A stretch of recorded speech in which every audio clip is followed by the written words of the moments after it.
Приветствую всех, друзья! Сегодня 28 сентября 2024 года, 19 часов 12 минут по центральноевропейскому времени, 20 часов 12 минут по городу Джохару.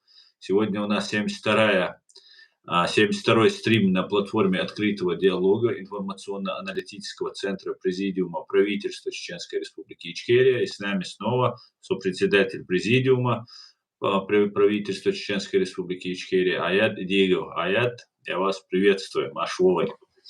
Маршал Дал, приветствую всех, добрый вечер, кто подключается к нашей передаче. Значит, мы начинаем. Мы говорим о тех проблемах, которые есть в мире, как сказал Аслан, и в Украине, и нашу проблему. В общем, мы должны быть в курсе всех событий, которые происходят в этом мире, для того, чтобы решить и чеченский вопрос с оккупацией нашей территории и восстановлением нашей государственности на всей территории. В общем, дела обстоят, как вы все знаете, идет везде информация, что Зеленский находится в Америке, но он уже летит, наверное, назад или, может, прилетел.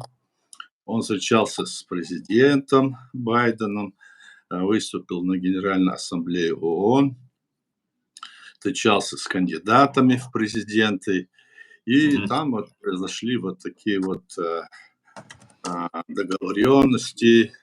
В целом, если так сказать, эта поездка оказалась достаточно успешной, хотя, может быть, они ожидали более решительные действия со стороны, скажем, действующей власти.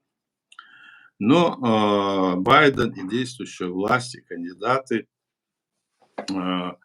значит, действующая власть, я имею в виду, они пообещали, что они обязательно будут добиваться того, чтобы Украина победила, и да, сколько это возможно, этим будут заниматься. Украина – это часть политики России, то есть России в смысле противодействия, а в смысле помощи от Соединенных Штатов Америки.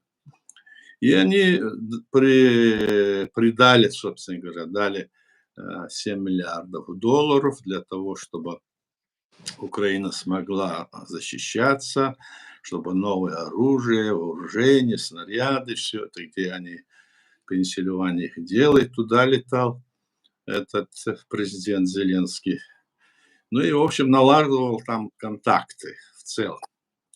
И Камала Харрис и действующий президент заверили Зеленского, что они будут помогать, если они победят, тем более. А сейчас, до смены власти, они делают все возможное от них. В общем, деньги, обещания и привлечение к этой общей работе все структуры власти, которые сегодня действуют в Америке. Вот такая была там встреча, если говорить в целом.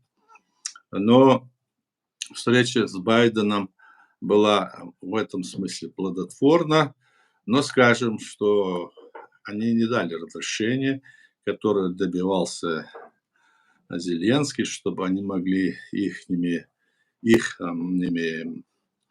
орудиями стрелять, скажем, по всей России, вглубь России. Этого они не получили.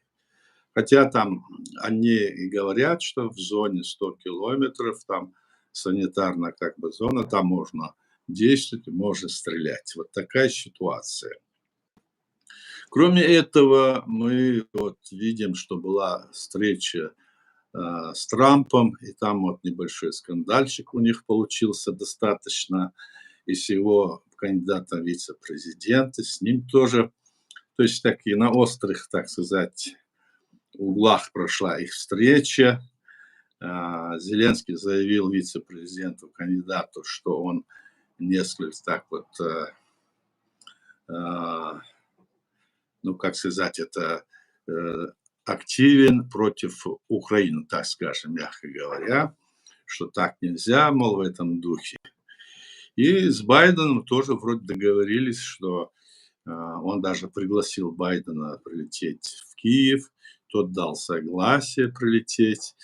Так, общие вот такие моменты, я про них хочу сказать. Но все равно потом Байден, когда в Пенсильванию полетел президент Зеленский, они начали его критиковать вовсю, чуть ли не, не снять это посла украинского, который там это все сотворил и сделал. Почему он полетел туда только с демократами в Пенсильванию, почему не взял кандидата от консервативной партии. В общем, обычная жизнь, такие споры, которые проистекают в общем во всех, скажем, странах, где идут вот выборы. Они там, эти кандидаты в президенты и другие, они начинают вытаскивать все грязное, чистое, какое угодно белье, обливать своего соперника, уличать его в чем-то. В целом ситуация такая вот была, что разъяснена Зеленскому, что почему сегодня решительных таких мер не принял действующий президент.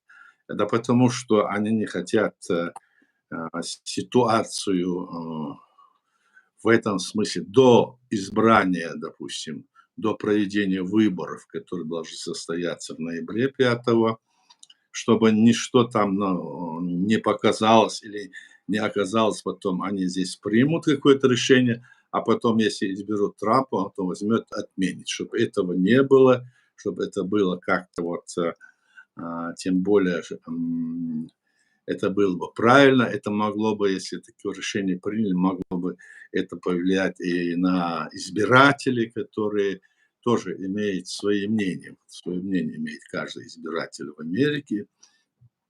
Вот такая вот ситуация, которая в целом больше и нельзя было ожидать, наверное. Скорее всего, больше никто и не мог бы ожидать, как они могли в период вот этих выборов резкие движения. Ну, дали деньги, сказали, что пока что еще стрелять не надо вглубь России, только по периметру, как вот это. Вот в американской вот такая вот ситуация. И здесь идут разные критики. Одни критикуют Зеленского, другие ну, власть Байдена, потом Трампа. Но в целом ситуация, может быть, как я наблюдаю, возможно, что там напряженная ситуация, что даже, может быть, этот Трамп может и выиграть ситуацию. Вот так вот. Хотя демократы говорят, вот мы то-то, то-то, у нас там вот все, которые за демократов, за Байдена и его команду, так скажем, они все говорят, все, она имеет больше там голосов, ее поддерживают, все такое. Это понятно, они будут так говорить. Также говорят и трамписты, так скажем, которые активно тоже свою работу проводят. Но здесь вот такой момент был, что Трамп вроде бы заявил, что он хорошо знает Путина, хорошо знает Зеленского, и раньше заявлял, и что он эту войну остановит. Как остановить, что это, он не сказал, наоборот, он там начал еще на Зеленского какие-то нападки делать, как я вот, понимаю, что вот вроде бы они что-то поехали туда, в пользу демократов начали здесь устраивать какие-то гонки, помогать демократам, чтобы они помогли. Ну, вот такая вот встреча была, и в целом это можно ожидать, что борьба продолжается. Кто победит?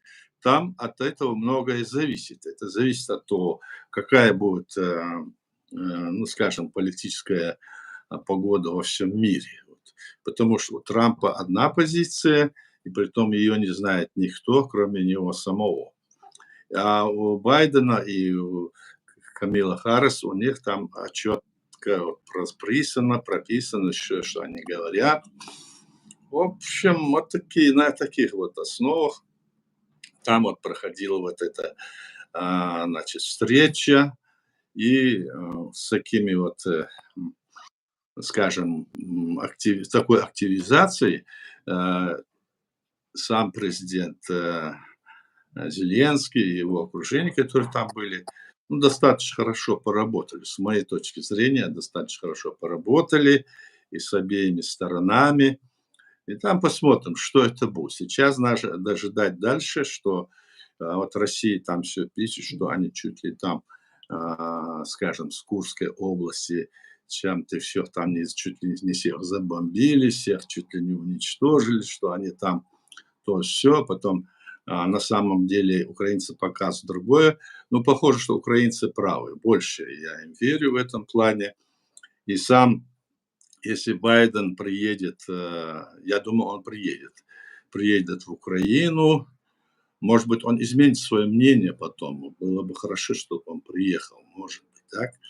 И вот эти демократы, они уже сколько раз, вот, собственно говоря, были во власти, и теперь вот они, вот им пытаются противодействовать другие. У нас много там разных политических деятелей, блогеров и наших людей тоже. Но, конечно, они не во власти, таких знакомых. От них я тоже слышу, что Байден должен победить. Не Байден, а это Трамп должен победить, нам надоели демократы. Вот я с несколькими людьми там общался, они говорят, надоели демократы, они нас всегда обманывают и все такое. Но мнение этих людей, оно не столь это важно, нескольких человек, так? А в целом, вот я слушал вот эти передачи, оказывается, что вот эти вот выступления, резкая критика в адрес, скажем, Украины со стороны Трампа, это может сыграть какую-то роль, в принципе, в пользу демократов. Он там вот с критикой выступил, сказал, что это особенно Венс, его вице-президент, там начал всякие заявления делать. И начали там подсчет, вели, оказывается, где-то около 10% там славянского примерно населения, образа, скажем, и где-то около 20% это люди, ну, скажем, западноевропейского уклона, которые тоже опасаются за войну, которую развязала, скажем, Россия против Украины, опираясь на то, что если они там победят, что они на них пойдут. Вот такая ситуация в целом. Ну, дальше что можно сказать о том, что происходит сейчас вот на Ближнем Востоке? Мы с вами знаем все, видимо, что Израиль, значит, запустил свои ракеты вчера и убил все руководство Хизбалла, организации, которая многими странами называют, значит, террористической организацией, признала. Этот сам Хасан Насралла, его убили, еще его окружение поубивали. Там напряженная сейчас ситуация, и разная идет, в общем, критика в этом направлении. Наша позиция в этом вопросе, вот чеченская, нашего правительства, мы хотим, чтобы там был мир. Это нагнетание этой ситуации, думаю, куда это приведет в конечном итоге. О чем они спорят? Спорят, видимо, этот Израиль, он является как бы проводником политики Соединенных Штатов Америки на Ближнем Востоке. А остальные, которые там есть страны, но они имеют свою собственную, так сказать, политику, но большинство из них ориентируется на Советский Союз в прошлом. Теперь несколько изменилась ситуация, но все равно вот здесь идет вот такой спор, и к чему вот они вот, хотят прийти, и можно ли это мирно, вот этот вопрос решить. Вот это, об этом мы должны в первую очередь решить, потому что мы не можем сейчас, скажем, наш голос там может не играть никакой роли, но свое мнение в этом отношении. Хорошо было бы, если там установился мир и стабильность. Но кому нужен вот это вот, вот эти взрывы, вот эти вот убийства со стороны, скажем, Хазбалла, со стороны Хамас, который они начали. Теперь ответные им вот эти удары. К чему это ведет? К чему? Это напряжение ситуации в этом регионе. Еще здесь готовится, говорилось одно, сейчас, видимо, напряжение, готовится Иран. Иран тоже, он может нанести там какие-то, значит, удары по этим, скажем, странам, я имею в виду по Израилю, так? Они же на стороне, не на стороне Израиля, это противодействие. И кому все это выгодно? Выгодно это, очевидно, это выгодно Кремлю. И эту работу Кремль там проводит. И напряженность вот эта вот, она для чеченского вопроса, о котором мы говорим, наш чеченский вопрос напрямую, можно сказать, связан с украинской победой. Поэтому мы должны на это ориентироваться. Ориентироваться еще на то, что в свое время и Хамас, и другие арабские страны, на которые мы ориентировались, они нам не стали помогать. Они не были на нашей стороне. Они, наоборот, были противники нашего, их власти. Власть, она противодействовала, приезжала в Москву, и все там похлопали по плечу друг друга, говорили, что Чечня, вот так, это часть России, и нечего, мол, чеченцам там, извините меня, в этот вопрос поднимать и все такое. Они свои вопросы решали, независимо от нас. А как мы должны к этому относиться? Мы должны, что, опираясь на религиозные, скажем, чувства, здесь вот поддерживать или принимать такое решение в отношении решения нашей проблемы. Религиозное чувство – это религиозное чувство. Это вера, в которую ты веришь сам. Это для человека. И ты ответственен перед Всевышним. А здесь вот политика, которую они проводят в современном мире, она может оказаться, что мы, как в это не разбираясь в этом, можем оказаться самоубийством заниматься. Самоубийством своего народа, не понимая, куда нас толкает, что происходит. Вот почему вот это все происходит, не разобравшись в этом вопросе, мы не можем, скажем, собственно говоря, здесь вот какую-то там политику на стороне какой быть. Мы за мир, чтобы там установился. Мы помним, когда наши боевые отряды делали походы в сторону, скажем, Москвы, когда нас они бомбили, убивали, каждого 4-го, 5-го человека убили они наших. Люди в это даже не верят вот, в мире. Вот мы сейчас выставляем некоторые отрывки из этого, что было тогда. Но это было так, что весь мир был против нас. Сегодня, как говорят, слава Богу, за Украину защищают и защищают ее многие страны мира, особенно Запад. Мы должны понимать, что Запад сегодня так или иначе является, ну, скажем, такой доминирующей силой в мире. И их позиция, которая у них есть, это позиция свободы личности, прав человека, демократии, которые каждый у нас понимает, каждый по-своему, что это такое. Но на самом деле это мы говорим о той демократии, которая у нас была веками в нашем народе. Мы за это говорим. В то же время мы говорим, что мы не должны слепо действовать за той и этой стороной. Россия сегодня уже показала, что она делала с нашим народом, чем она занималась в нашей стране, как она убивала нас. Представьте, у нас там очень небольшая территория, около 20 тысяч квадратных километров всего. И на этой территории они измывались, ракеты, бомбы, снаряды, самолеты, танки. Что они только около 460 тысяч войск завели на эту территорию и пытались измываться нашим народом. И 5 раз они на нас нападали. И никто на нас в этом вопросе нас не поддерживал. Даже исламские государства. Ни одна страна.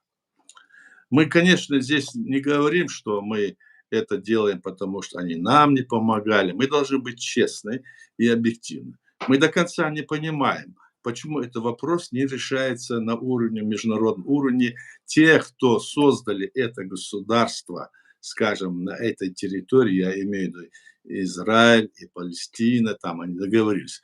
Почему этот вопрос они не решают? Мы свой голос за то, чтобы этот вопрос решился, поднимаем. Мы говорим, что мы за мир, и эта стабильность там, как раз-таки нужна для всего мира. Может быть, эти семиты и арабы, и, скажем, евреи, они договорятся как-то вот. Но здесь вот так вот вопрос мы можем рассматривать. Понятно, что Израиль сегодня защищается, он как бы в обороне, потому что вокруг него находятся все эти, скажем, диктаторские режимы, я не говорю арабские, диктаторские режимы, которые ездят на золотых самолетах, катаются на шикарных машинах и все такое, и не могут объединиться, этот вопрос решить, скажем, они могли бы поднять все вместе, там, скольких стран, 30 или 50, они могли бы этот вопрос поднять в Совете Безопасности ООН, поднять в Организации Объединенных Наций, в мире вместе. Но почему-то это не происходит. Даже вот Аббас, мы знаем, этот даже выступил против этого Хамаса, Хазбаллы, и прямо вот критикует их. Мы должны на это смотреть. Мы должны рассуждать, что происходит. Поэтому я понимаю, что вот сейчас они убили вот этого лидера, скажем, Хизбаллы. До этого было вот это, как мы знаем с вами, взрыв вот этих телефонов или пейджеров, потом этих раций. И было убито около 30 человек, это со стороны Израиля. И убито, ранено около 3000. Вот такие вот данные идут. Они могут где-то в какую-то сторону уменьшаться или увеличиваться. Но вот эта ситуация, она не дает нам надежды на то, что в мире все успокоится, и надежды на то, что мы могли бы тоже вот освободить свою территорию вместе с теми странами, с теми, скажем, с Украиной и с другими странами, и чтобы Россия могла, которая сегодня есть Россия, чтобы она переформатировалась бы, она стала бы более, значит, другой страной, может быть, так? Она освободила захваченные территории ею, Чеченскую республику, грузинские территории, украинские, Молдова, естественно, Беларусь. То есть она стала бы дружественной страной. Вместо этого Путин нагнетает ситуации в этом регионе и во всем мире. Так что вот такая ситуация в данный момент, который мы можем наблюдать на сегодняшний день, который вот я наблюдал и которые мы видим и наблюдаем за нашими, скажем, разными информационными агентствами, мировыми, я имею в виду. Ну, на этом я закончу. Пожалуйста, если есть какие-нибудь там вопросы, я готов тоже отвечать, готов выслушать других, кто выступит. Давайте начнем с этого, Аслан. Баркалая, благодарю. Напоминаю всем, кто нас смотрит, друзья, я всех, во-первых, приветствую, вновь вошедших, и кто потом войдет или посмотрит потом уже не в прямом эфире, а уже в записи. Напоминаю всем тем, кто находится в России, либо во временно оккупированной Чеченской Республике Ичкерия, о вашей безопасности должны заботиться вы, поэтому не пишите комментариев, не давайте никакой информации, которая вас может идентифицировать. Все остальные пишите вопросы, задавайте вопросы, ставьте лайки, распространяйте ссылку на наш стрим. С нами в эфире, как вы уже знаете, Аят Эдигов, сопредседатель президиума правительства Чеченской Республики Ичкерия, единственного легитимного органа чеченской власти, президиум правительства. У вас есть возможность задать, уникальная возможность, как говорится, легенде, соратнику, товарищу, другу Джохара Дудаева и человеку, который стоял у истоков нашего государства и продолжает нести вот это знамя Ичкерии высоко поднято. Аят, пока все собираются писать комментарии, уже были там разные комментарии, я их тоже потом прочитаю. Я бы хотел две темы затронул по поводу Зеленский, то, что поехал в США, и потом ты про Израиль. Я бы сперва поочередно с того, что поехал Зеленский в США, встретился там с Бушем, с Байденом и с Трампом. Зеленский повез план победы, так называемый. Как вы думаете, Аят, в чем заключается этот план? Ничего мы Ну, про это не узнали. Вот поговорил с президентами, и все. Как вы ну, думаете? вот здесь многие вот, комментаторы, которые говорили, до Мгм. сих пор вот говорят, мы до конца не понимаем этот план победы. Но план победы это значит, насколько я вот там читал, смотрел, то есть они считают, что необходимо м, изгнать российские войска, освободить все территории, так, и на этой основе заключить какой-то договор с оккупантом. Вот Мгм. что я понимаю под планом победы. Не уступки там никакой не может быть. Вот, я так понимаю по выражениям, которые вот, высказывался там и Зеленский, и другие окружения, и разные комментаторы. Именно это имелось в виду, и поэтому победа, она должна быть, и эта победа заключается не в том, чтобы пойти захватить Москву, Мгм. разрушить эту страну, а в том, чтобы освободить свою территорию и не дать возможность больше России вот так вот раскручивать ситуации против соседних стран. И Мгм. с моей точки зрения здесь обязательно должно быть и то, что я говорил вот до этого, что необходимо не только после освобождения вот территории Украины, вот, должны быть освобождены и другие территории, которые захватила Россия незаконно с точки зрения современного международного права, потому что вот это противодействие против Украины незаконно. А противодействие этой незаконности значит, действуют все страны, которые занимаются помощью Украине. Это страны, которые придерживаются современного международного права, в котором сказано, что не может быть атаки, изменения границы любого государства с внешней стороны. С внешней. То есть никто не может нарушить и захватить чужую территорию. Это Хельсинская декларация, принцип 1975 года, который подписан всеми странами, в том числе и Советским Союзом, и сегодня и Россия, которая называет себя правопреемницей, скажем, Советского Союза. На самом деле это не так. Скорее всего, правопреемницей являются другие государства, которые вышли из Советского Союза, который разрушился. Мгм. А одна Россия себе это все прихватила, и любые там документы, которые ей не в угоду, она в пользу там вот этих своих имперских амбиций ведет там эту работу. Поэтому вопрос там был поднят не случайно о необходимости лишения это возможности находиться в Совете Безопасности ООН России. И этот вопрос может быть поднят, потому что и Советский Союз еще в 1939 году за нападение на Финляндию был, как говорится, выведен из состава Лиги наций. Мы это с вами, наверное, помним, многие. Еще и до этого, когда вот у Лиги наций была, тогда Советский Союз был вообще выведен, исключен был. И здесь этот вопрос может быть так рассматриваться, но в связи с тем, что вот эта ситуация такая, знаете, переходная, наверное, оно вот здесь не решили ее раскручивать. Вот я так думаю об этом. Здесь нет никакого сомнения, что план победы – это план, который должен, значит, обязать России после освобождения территории, восстановления ее территории, выплату репараций, освобождение других территорий, о которых я говорил, наши и другие. Вот это в этом плане, может, у него это и нет, но он просто говорил не то, что просто про Украину, а мы с вами говорим, если это про Украину, это автоматически распространяется и на наши территории, которые незаконно захватил Кремль. Как я думаю. Мгм. Так, Ая, тоже очень интересный такой момент произошел.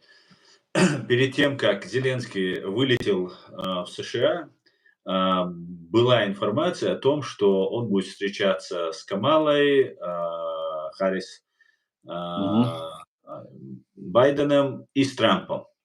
С демократами и с Трампом. Все это встретится, все нормально. После того, как он прилетел и прошелся по заводу снарядов военному, Да, поступила информация, что Трамп не будет встречаться с Зеленским, не будет у них такой встречи.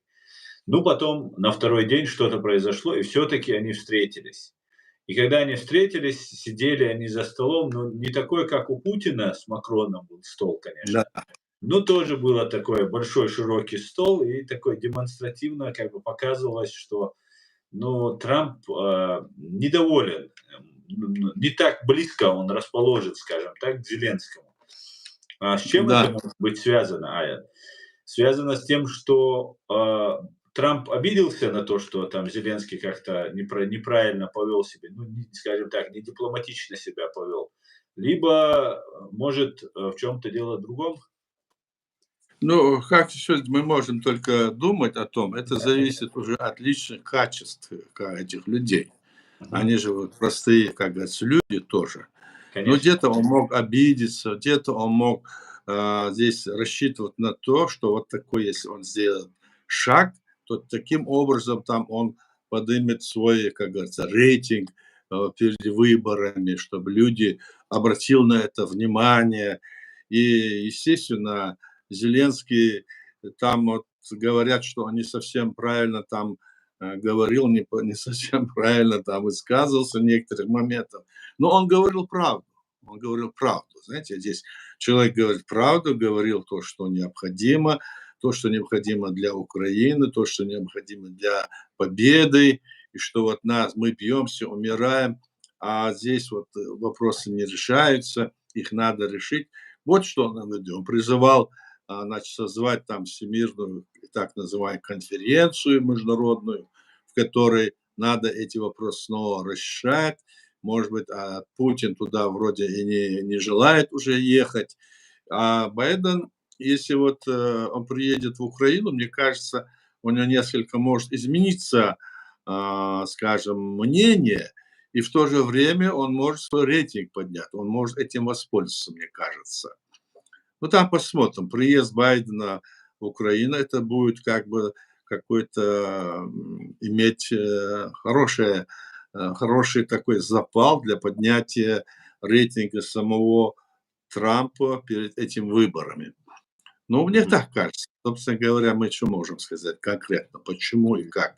Если бы это мы там были, мы могли бы сказать, что, в чем причина, и то, может быть, мы не сказали бы тоже, потому что предвыборной вот этой ситуации можно это и не оглашать. Вот такая ситуация. Мгм. В любом случае, это предвыборная кампания. Вот что имеется в виду. Я так думаю. Мгм. Ну, здесь, знаете, еще очень важный такой момент. Как, на мой взгляд, я как независимый человек скажу, а, в Украине то, что происходит, да, то, что там симулякры от чеченской политики приглашаются, хотя мы говорим, твердим, и они наносят вред Украине, об этом мы тоже говорим. И мы знаем, русскоязычное информационное пространство Украины, я уже вот за 2,5 года, да уже и больше, наблюдаю, что ну, оно не совсем проукраинское, скажем так. И вот эта информационная пропаганда, которая ведется, в том числе некоторыми украинскими журналистами, она антитрамповская, откровенно просто. Разве выгодно стране, которая воюет и которая имеет поддержки от обеих партий, ну, вот так откровенно, набрасываться на человека, на кандидата в президенты и бывшего президента, который, на самом деле очень много сделал и может сделать еще больше, если вернется. Неумышленная ли это какая-то линия? Потому что, ну, по-другому это объяснить нельзя. Почему они так себя ведут? Гарри Табах возмущается, другие наши зрители и комментаторы возмущаются, пишут. Ну, ноль нет, ну, какая-то реакция есть, но продолжают в том же духе. Почему, как вы думаете?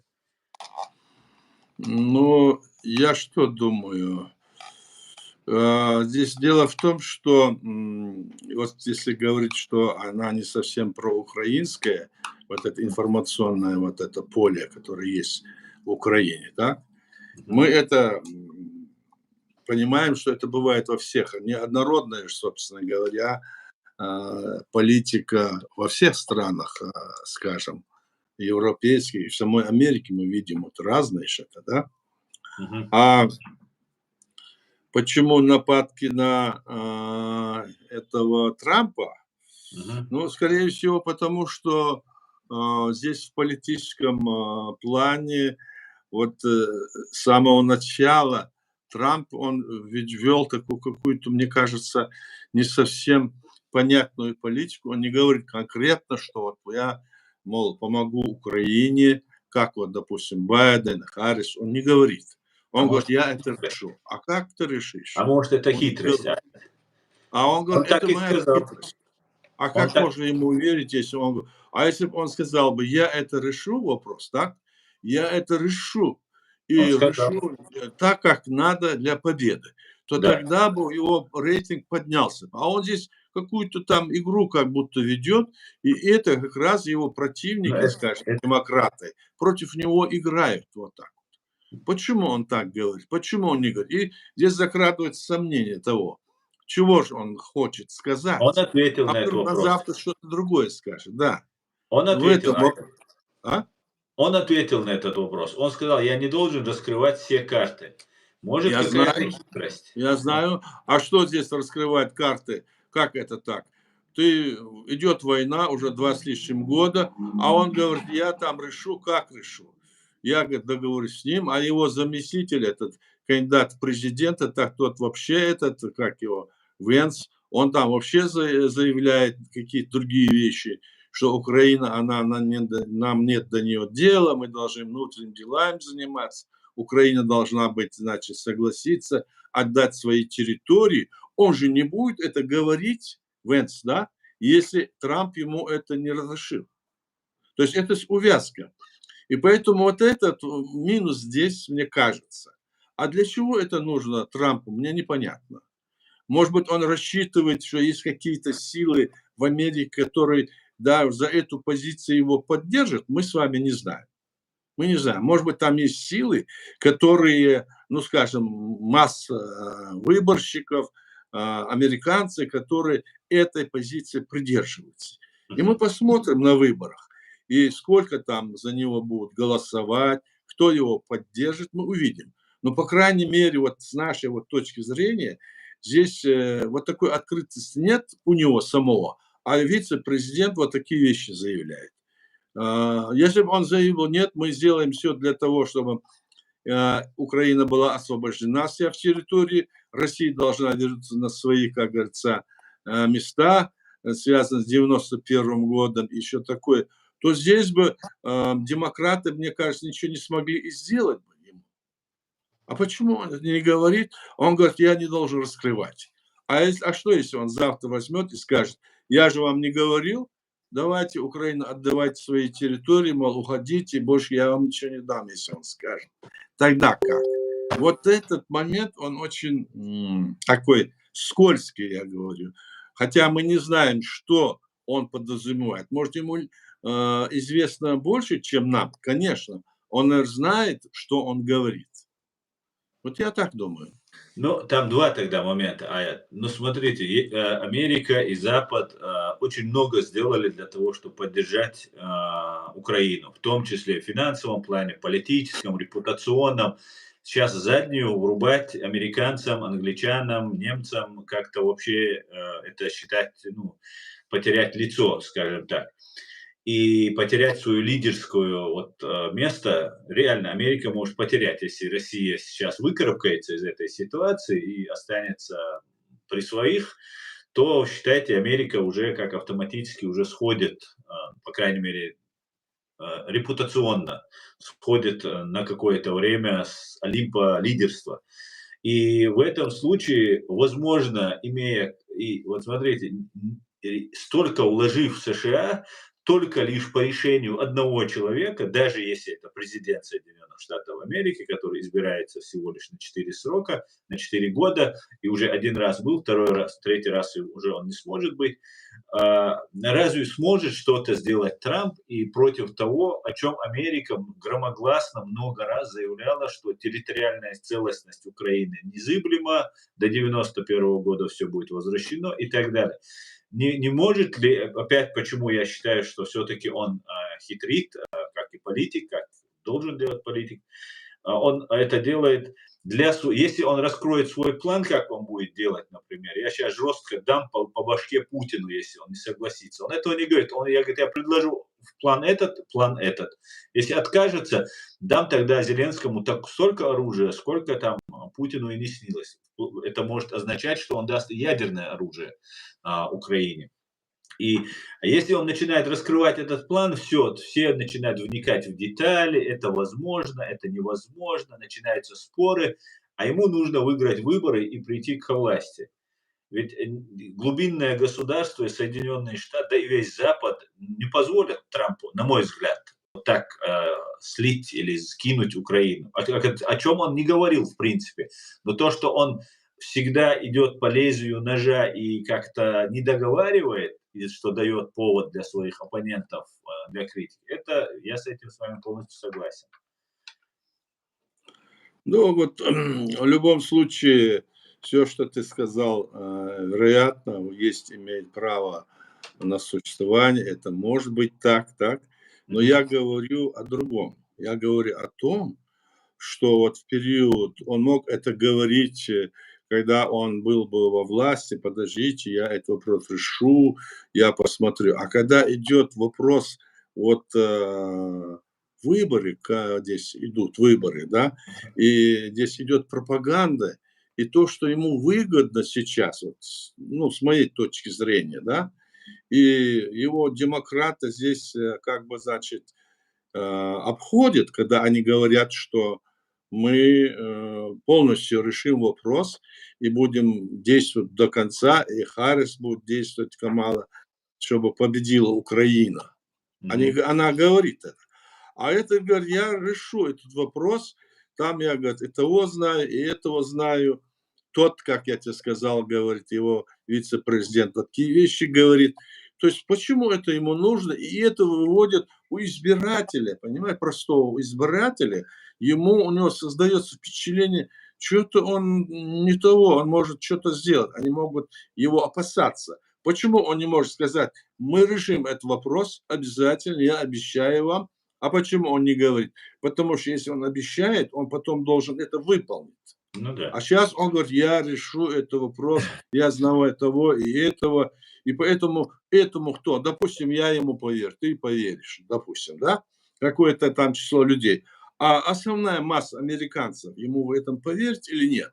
И теперь посмотри, все вот эти страны восточноевропейские, да, начиная от Финляндии, Швеции, я беру даже их, да, начиная Польша, там, Чехословакия, Словакия, все эти страны, с этих стран туда ехали, сегодня там очень много беженцев, и здесь, и там, да, и они тоже настроены как раз-то за то, чтобы кто-то им сказал, я решу этот вопрос. Вот сказал, я решу, значит, за ним пойдут люди, и их вот настроение о том, чтобы их потом страны не были захвачены, скажем, этот обещает, а этот говорит, я решу этот вопрос.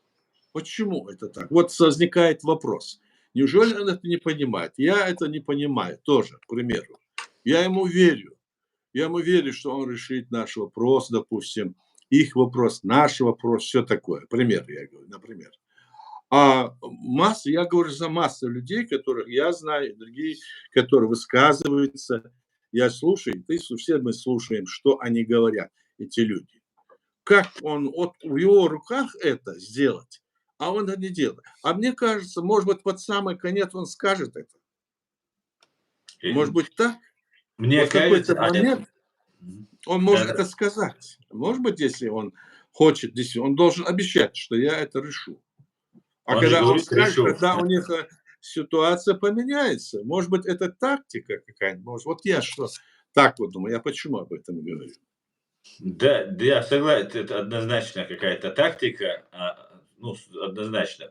То, Да, что он не говорит это, это не сбивает его от поддержки американских избирателей. Украинским избирателям это может не понравиться, потом особенно демократы, если это перекрутят и еще преподнесут это в таком нелицеприятном свете. Нам это может не понравиться, тоже поверив этой пропаганде. А американский избиратель, он думает по-другому. Если Трамп говорит, который раньше был 4 года и держал слово, и стену построил за счет Мексики, и много чего он сделал, Иерусалим перенес столицу, ну, все, что сказал, в принципе, все пообещал, сделал. И причем без всяких вот этих рассюсюкиваний, заигрываний с разными террористами и да, так это далее. понятно. Да, Да. и может быть с этим связано, вот что ему верят, поддержка у него колоссальная сейчас. Может быть связано. Израиль полностью за них. Скажем, многие евреи за него. Надежда, что он в этом вопросе будет стоять на их стороне. Но весь мир, собственно, за то, чтобы стабильность была на, скажем, на Востоке, на Ближнем Востоке. Мгм. Но в то же время вот те вот его действия, шаги, вот как раз-таки, значит, и сделали, скажем, Израиль и его население, людей, они все поддерживают, как будто не все, но большинство, по крайней мере, его поддерживают. А другие вот, допустим, вот эти вот страны, о которых мы говорим, они вот так писают. Нам трудно сейчас здесь как-то повлиять на эту ситуацию. Мы-то просто обсуждаем этот Да, вопрос, да. как и что и куда это пойдет. Мне кажется, если он приедет в Украину, и может он такое и заявить, может он заявить. Посмотрим, Конечно. посмотрим. Да, посмотрим, посмотрим. Друзья, напоминаю вам, сегодня у нас стрим с Аядом Идиговым, сопредседателем Президиума правительства Чеченской Республики Ичкерия, единственным легитимным органом власти чеченского народа. И у вас есть возможность задавать ему вопросы и получить от него ответы. Поэтому прошу вас, задавайте вопросы. И вторая тема, которую ты начал, Аят, в начале своего стрима, нашего стрима, о том, что ну, ситуация на Ближнем Востоке, и потом плавно перейдем и к нашей теме, по поводу вот ситуации с Израилем, то, что там происходит. М, а, Есть Вы вопросы? Нет? Нет, Да, да? тут есть разные вопросы, они сейчас уже далеко ушли, комментарии были по поводу. Ну, когда вы говорили, что нужно договариваться там, ну, ООН ведь организовал, да, дал возможность построить, Да-да. создать 2 государства, арабское и еврейское.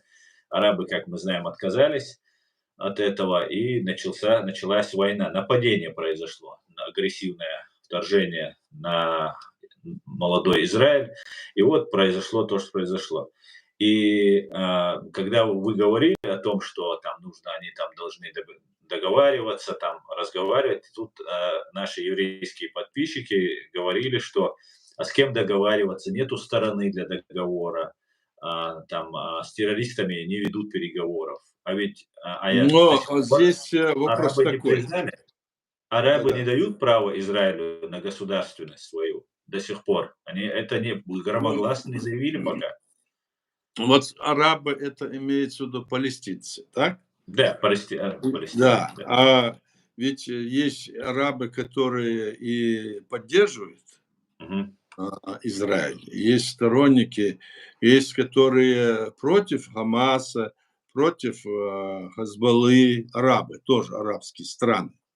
Здесь это так вот однозначно, это сложный вопрос, потому что кто его, как говорится, закрутил когда-то, да, ну какое-то решение должно быть. Неужели вечно должно вот это место полыхать?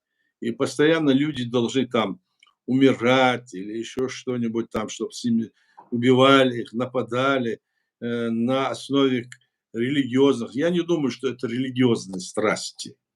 Не Больше верю, всего здесь согласен. есть, конечно, те, которые искренне в это верят, считают это. Но и с обеих сторон, я имею в виду. Но как бы то ни было, этот вопрос я сказал здесь, что Израиль это, значит, демократическая страна, но в то же время, как бы то ни было, это тот кусочек, скажем, один из штатов, как бы. Но я не говорю, что чтобы Израиль там не обижать.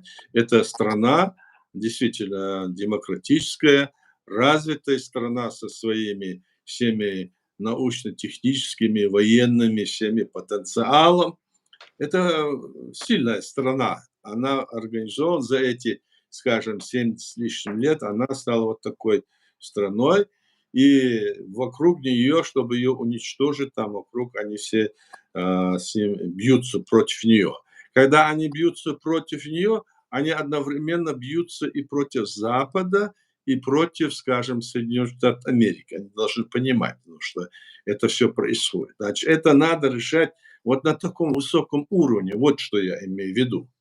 И эта война нам не нужна, скажем, и арабам не нужна, и евреям не нужна, и не нужна вокруг лежащим народам там. Эта война нужна тем, кому она выгодна. А выгодна она сегодня Российской империи. Вот в чем дело. Поэтому, когда, вот помнишь, они, Хамас там, значит, сделал резкое движение, вошел на территорию Израиля и начал там вот убивать, там, брать в плен людей. Тогда это как раз было связано, почему мы тогда говорили? Это было связано с тем, что это было выгодно сегодня агрессии, которую совершает Кремль против Украины. То есть, чтобы та помощь, которая идет от Запада для Украины, чтобы она уменьшилась. Чтобы, значит, отвлечь внимание от той преступной, скажем, войны, которую ведет, скажем, Кремль против Украины, которую он вел против нас, который вел против Грузии и других, скажем, стран, которые мы называли. Вот что здесь завязано. Мы, когда это смотрим, должны об этом думать. Если мы говорим, что должен победить Израиль или победить, скажем, ну, скажем, это Хазбалла, то вопрос-то не остановится. Ведь они не могут друг друга уничтожить сами. Война все равно должна прекратиться. Они должны на каких-то условиях договориться. И в этом участвовать должны, ну, наверное, авторитетнейшие государства мира. Да, чтобы они договорились на каких-то условиях. Может быть, не сегодня решить, а выработать какую-то дорожную карту, которая называет, да, что сегодня это, завтра то, ну, это дорожная карта, так? И так решать этот вопрос. Для нас вот эта война, которая там идет, она против, скажем, интересов чеченского народа, государства. Она против Украины, она против и других вот государств, которые есть на территории бывшего Советского Союза. Она зато полезна Кремлю, Путину. Вот как на каком уровне мы должны на это делать свой взгляд или взор на эту ситуацию. Куда это ведет, куда это приведет. И постоянно, если это вот уже сколько лет Израиль бьется против этих агрессий, которые и сам совершает, и сам захватывает их какие-то территории. Вот сейчас было принято решение ООН, что Израиль это агрессор. Мы же знаем это. И этот вопрос тоже вот однозначно они там и так принимают. Да, в какой-то части. России. А? Друзьями России это решение принимается. Возможно, друзьями, но там же не кроме только, там же 200 стран, 200 стран, сейчас точно не знаю, 201 или 202, но эти все страны там же голосовали, и на этих, когда проходили вот эти решения, ООН, и все, я участвовал много раз, не то что участвовал, я был там и видел, как они голосовали. Они там такую проводили вообще работу очень сильную. Вот, допустим, помню, они голосовали по такому-то вопросу, допустим, по чеченскую, я помню. Так, у них там собиралась целая группа стран в одном углу. другая в другом углу, третьи потом они ходили, договаривались, то есть прежде чем голосовать. Вопрос, они там, это все, да, целая шла, потом вот завтра или послезавтра будет голосование. Вот они чуть ли не спали, все время работали. То есть это вот так идет. Это вопрос, Вот такие можно? процессы, да. Вопрос. И Да. тогда вот это, когда голосование было по чеченскому вопросу, в чью пользу было? В пользу России, конечно, против нас. Вот. Абсолютно, стопроцентно мы были правы. Над нами творился геноцид. Но все равно Да, мы против были России. правы. Да, мы были правы. Вот тоже Но аналогичная ситуация с да, здесь Израилем. аналогично, здесь сейчас сказать, что здесь аналогичное в том Израиль бьет смысле, сильнее. мы сравнить нашу страну и сравнить Израиль сейчас не приходится. Понимаешь, вот в чем дело. На Но это стороне да. Израиля очень много сильных государств и сильных мира всего. Так? А на Здесь стороне вот так. России тоже. А на стороне России сегодня вот какое ополчение. А, конечно, вот эти страны, которые мы знаем с вами, они на стороне России. И здесь вот это вот идет. Но все равно они в Совете Безопасности, Организации Объединенных Наций приняли такую резолюцию о том, что Мгм. Израиль это, мол, агрессор и все такое, все такое. Они приняли это решение. Мгм. Но это не значит, это, так сказать, это не окончательное решение, собственно говоря. Совет Безопасности это может любой отменить это все, понимаешь? Вот так. Нет, вето наложить. Да, у Вот Америки. такое дело. Да. Мгм. Благодарю, Аят, благодарю. Давайте почитаем комментарии. Я смотрю, здесь Давай. оживились, пишут. Сперва в YouTube немножко почитаю комментарии. Так, где наш был комментарий от да, это сейчас мы уже ушли от этой темы. Подождите. Да, Трамп сказал ООН бездействует. Эту организацию реформировать или создать новую. Все будут вступать на равных правах, без эксклюзивного права. Вот еще из-за этого набрасываются на Трампа. Кстати говоря, я об этом не слышал, Эд, об этом его высказывании.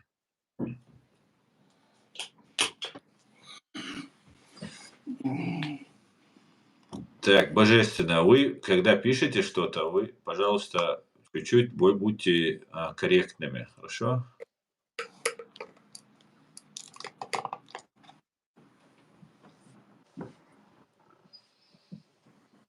Мгм.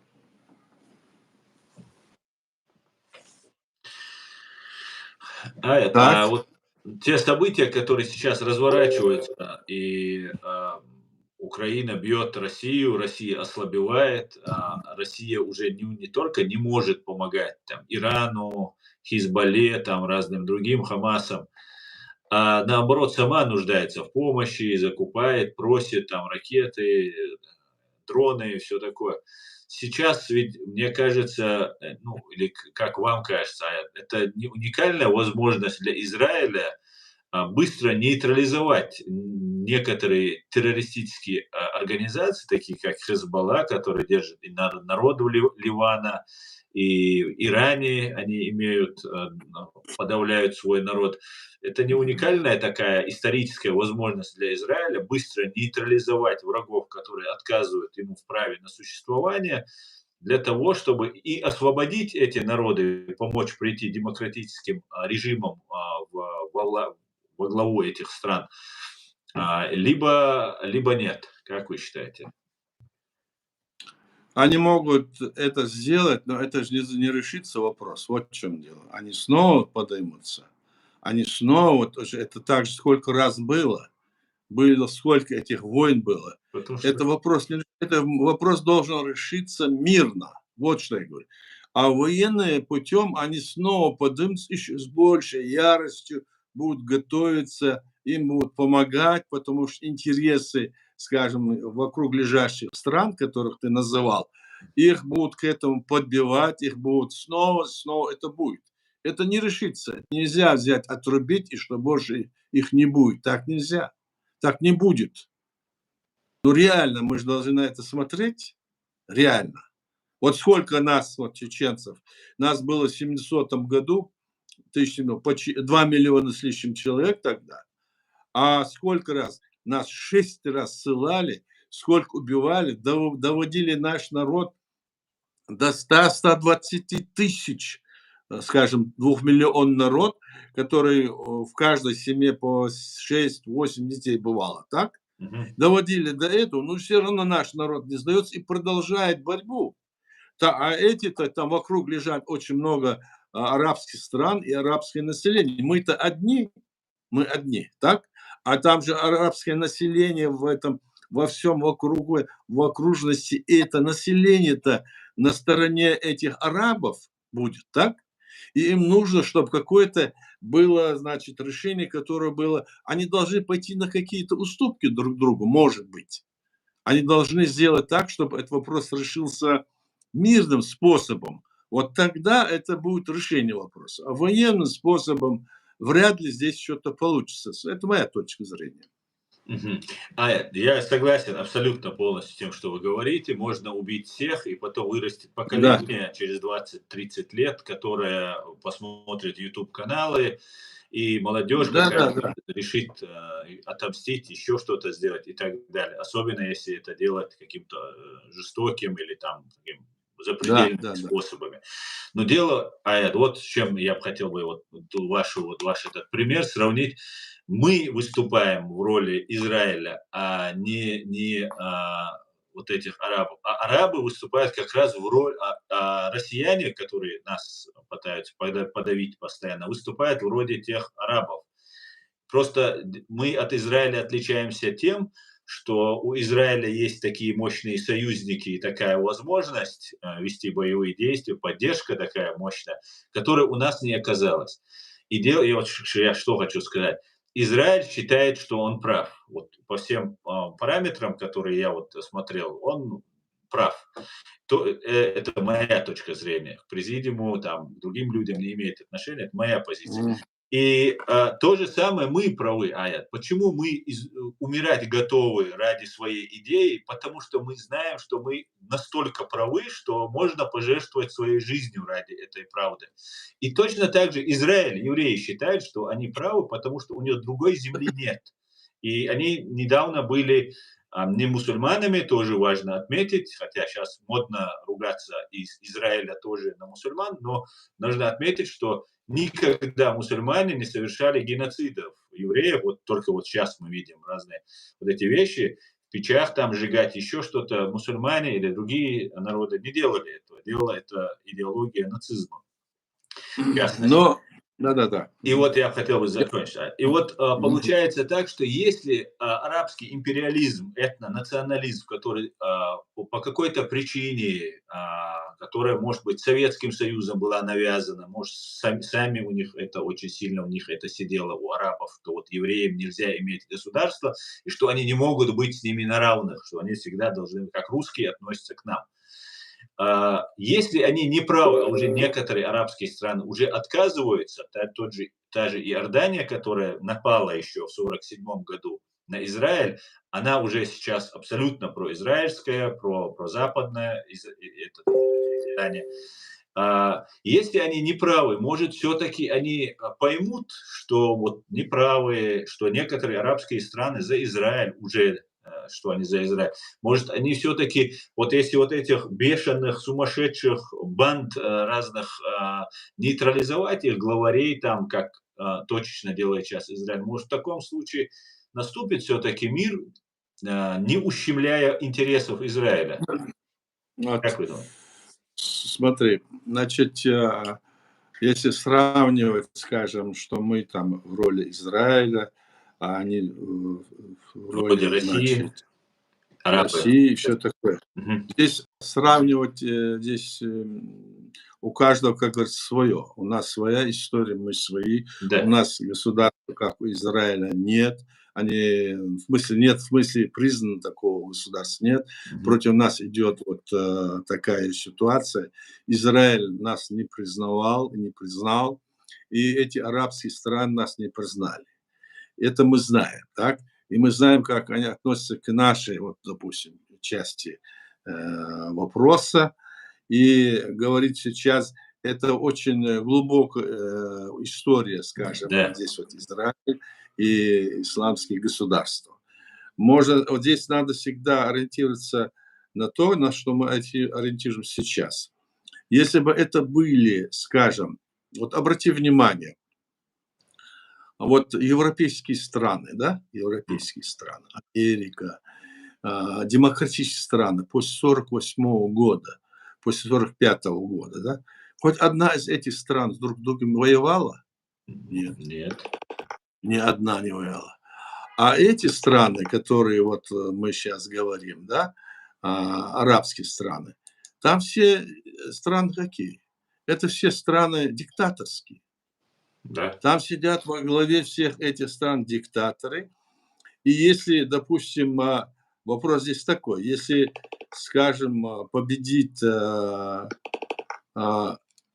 Израиль, так, Мгм. то и они тогда, они должны, эти страны, что? Они превратятся в демократические, что ли? Нет. Они примут свободу личности, все такое будут избирать? Нет. Ни в Египте, ни в одной арабской стране, по крайней мере, этого сейчас нет. Наиболее близко к этому Турция, Малоазия, где-то вот они в этом направлении, насколько мы знаем. А остальные там все сидят веками или ну, десятками лет одни и те же кланы. То есть вот с этой точки зрения, если рассматривать, так, то здесь борьба идет и за сохранение власти. Вот почему они не поддерживают там друг другу вместе. Потому что каждый за свою, как и за свой кусок хлеба держится и не хочет уступить свою власть. И они даже готовы быть на стороне Израиля, если он даже и не прав.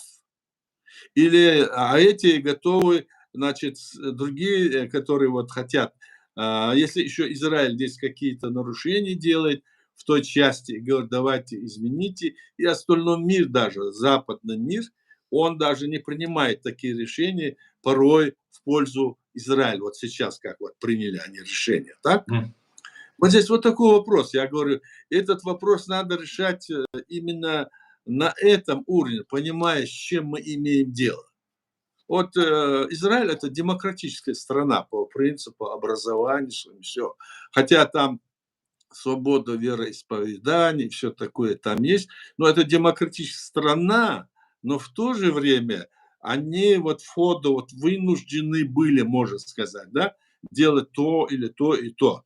Но то, что они вынуждены были сделать, они, видимо, значит, не воспринимают основной мир это верным и правильным. Есть западные некоторые страны, которые открыто против выступают против Израиля. Вот, допустим, какая-то вот страна, это а, Дублин, это вот это такая страна, кто Ирландия. около.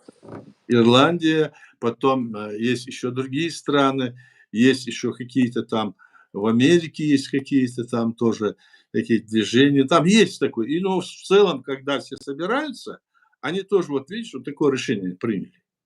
Поэтому здесь этот вопрос так не решишь, не отрубишь. Если они сейчас начнут и дальше их убивать, вот, допустим, они взяли, сейчас убили этого, до этого они, значит, взорвали этими пейджерами и этими, там, 20 человек или 30 убили. Это тоже как-то вот. То есть такие вот эти ходы, они не поддерживаются остальным миром, я хочу сказать, такие грубые, в форме считают они это сделано, так? Значит, это говорит о том, что нужно этот вопрос стараться решить мирно. А мирно никак нельзя решить, получается. И что делать? Тогда пусть этот вопрос решают те, а не мы с вами, которые мы сейчас начнем, скажем, вы правы, допустим, этим. Не знаю глубину этого вопроса. Я знаю несколько теорий, по которой правы, скажем, мусульмане. И знаю несколько теорий, по которой правы евреи. И вот я не могу понять, как это вопрос решит. В моем вот я не могу понять, потому что моя цель не в том, чтобы, скажем, уничтожить Израиль, или не то, чтобы что уничтожить, скажем, Ливан или другие арабские страны, а Я чтобы там понимаю. была стабильность и мир. Вот у нас разные здесь ну, точки зрения. И если это будет там спокойно, то мы будем очень мирно жить с этими странами, и, возможно, это будет очень полезно и для нас, наш народ, который веками уничтожается, убивается Российской империей.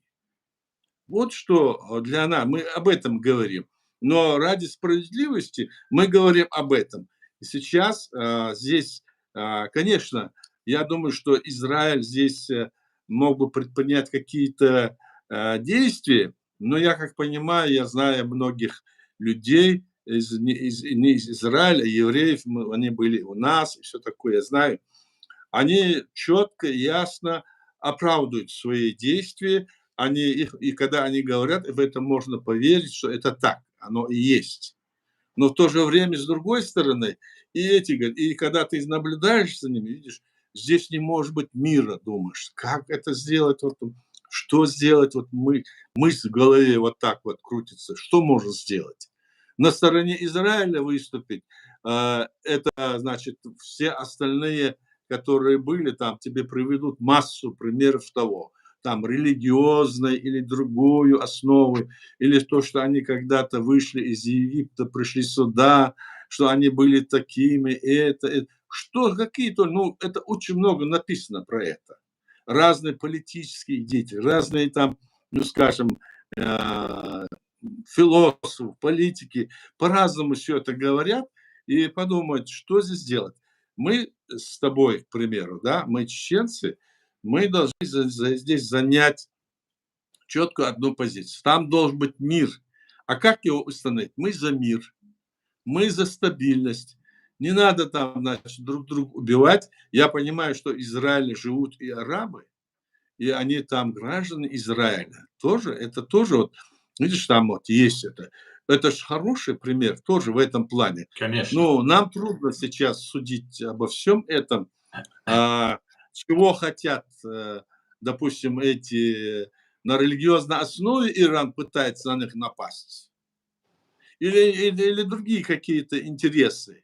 Или это связано с тем, что Израиль поддерживается Америкой, Америка не может договориться с Ираном, потому что Иран хочет там бомбы создать, это еще на атомные, я имею в виду, они ему не дают. Вот это может быть, как бы, значит, как говорят, чирик, который вырос на этом большом вопросе. Может быть такое. То есть, если так вот широко, если рассматривать, вот такая ситуация, мне кажется. Куда это пойдет? В какую сторону?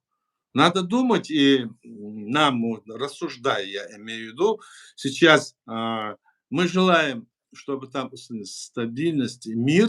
И я думаю, что Израиль тоже желает мира и стабильности.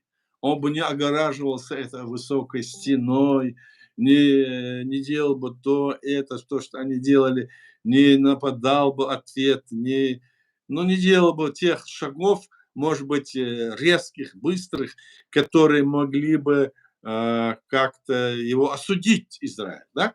Делать по-другому. Но я как вижу, это надо изнутри видеть, это все, что там происходит. Я же помню, как у нас было, как нас оболгали, как это все, весь мир на нас говорил, что мы бандиты, террористы, исламские фундаменталисты, когда мы боролись только за то, чтобы сохранить свой народ и свое государство, а они весь мир, вот этот весь мир против нас тогда ополчился, можно сказать, молчал, тихо сидел. И сегодня вот то, что этот мир вот так вот сидит и молчит, эту проблему, как и эту проблему, как и нашу проблему не решает. Если это есть Совет Безопасности ООН, есть этот, скажем, это международное право, так давайте применять его. Или, скажем, его нету. Вот это как раз есть недостаток, который есть, скажем, в современном международном праве. И те, которые его принимали, которые его инициировали принятие, они пришли к тому, что сегодня они ничего не могут сделать. И в нашем вопросе, который мы справедливо подняли, создали свое государство, в рамках современного права, они не могут нам помочь. Вот Украина и Грузия, как говорится, на нашей стороне, так скажем, а остальные все молчат. Почему? И здесь вот такой вопрос. Вот задай вопрос, это, скажем, израильтянам по нашему вопросу. Мы не понимаем, не знаем. или задать другим, они арабам, они тоже, вот я встречался, я говорил вот с президентом Ассоциации исламских государств, и он там говорит, мы не знаем, это вы решаете вопрос сам, у нас своих проблем хватает. То есть у них своих проблем больше, чем то, что мы умираем и нас убивают. То есть здесь вот такая вот, знаешь, подоплеку, вот такую надо подвести. То есть действительно, видимо, то, что вот принято, то, что 5 этих государств, которые вот так вот себя ведут, и вот в нужный момент они используют это в каких-то корыстных целях и против, скажем, принятых решений и прав человека, свободы личности. И если они против голосуют, их надо убирать оттуда. Или менять это современное международное право, которое не дает никакое решение. Вот когда собрались вот эти все страны вместе, они сейчас пытаются это решить. А почему они не собрались, когда мы боролись против? То есть не считали нас за народ, за людей, что ли? Вот как обстоит дело. Вот о чем я хочу сказать тебе. Спасибо. Я вот у нас тут в Да, ТикТоке разные пишут, к ним хотел бы обратиться. да. Друзья, если мы разговариваем, и если вам не нравится там позиция Аяда Эдигова, это представитель нашей власти, которого я безмерно уважаю, то, пожалуйста, побудьте более сдержаны. Либо я буду банить, если будете переходить какие-то, чего я не хотел бы делать, будете переходить какие-то рамки. И я не хотел бы быть сейчас твоим оппонентом, но у меня возник вопрос, когда ты говорил, ты меня извини, но возникает такая ситуация. То, что Израиль делает это как слон в посудной лавке, допустим, ну ты так не говорил, ну допустим, у него есть возможность, и он применяет силу не чрезмерно большую, которую следовало бы применять. Ну, например, и это выходит за рамки международного права, там обвиняют там, в геноциде, обвиняют в агрессии, это еще не доказано, но ну, такие обвинения бросаются в адрес Израиля.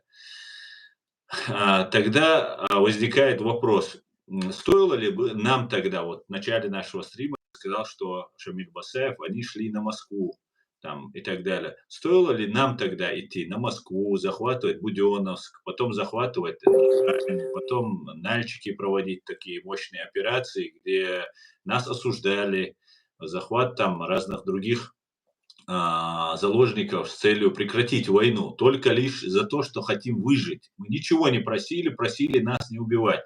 В принципе, евреи просят то же самое, фактически, просто у них сил больше. Вы с этим согласны или нет?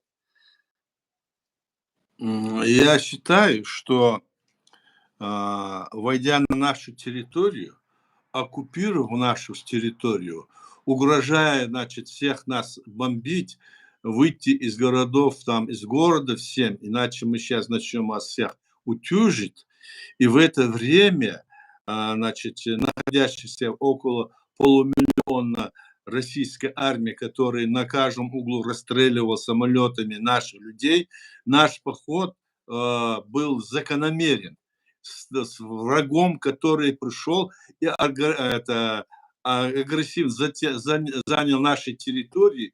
И это была война, в которой агрессор был Кремль. Да. Вот что это. Поэтому мы пошли туда. И мы пошли туда не чтобы захватить территорию России, как они, а чтобы остановить войну и чтобы мирным путем решить этот вопрос. И никакие не требовали дивиденды себе, ни самолета, ничего. Ни разу. И когда это Я делалось, полностью, никогда мы мирных людей не убивали. Мирных людей не убивали. Мы защищали, шли именно на Кремль и требовали провести решение вопроса. Да, в ходе этой операции могли погибнуть мирные люди, но это было направлено не против них, а здесь целенаправленно убивали наших людей в поле, на остановке или в машине, если сидит. Вот чем занималась Россия. Поэтому мы имели это право делать. Мы не говорим, они же на нас напали, ведь сегодня, скажем, на территорию Израиля никто не напал, их территорию не отторг, наоборот, они что-то там, говорят, отторгли у них, взяли. То есть, если сравнивать, это вопрос такой. Вот мы создали свое государство в рамках международного права. Так? И после этого, не признавая то, что мы сделали строго в рамках международного права, против нас ополчился весь мир. Собственно говоря, сидел, молчал, Срябов ничего не говорил. А нас убивали. Убивали наших детей, убивали матерей, близких, все убивали. Почему? По какому праву? Это что за международное право тогда говорили? Это что такое?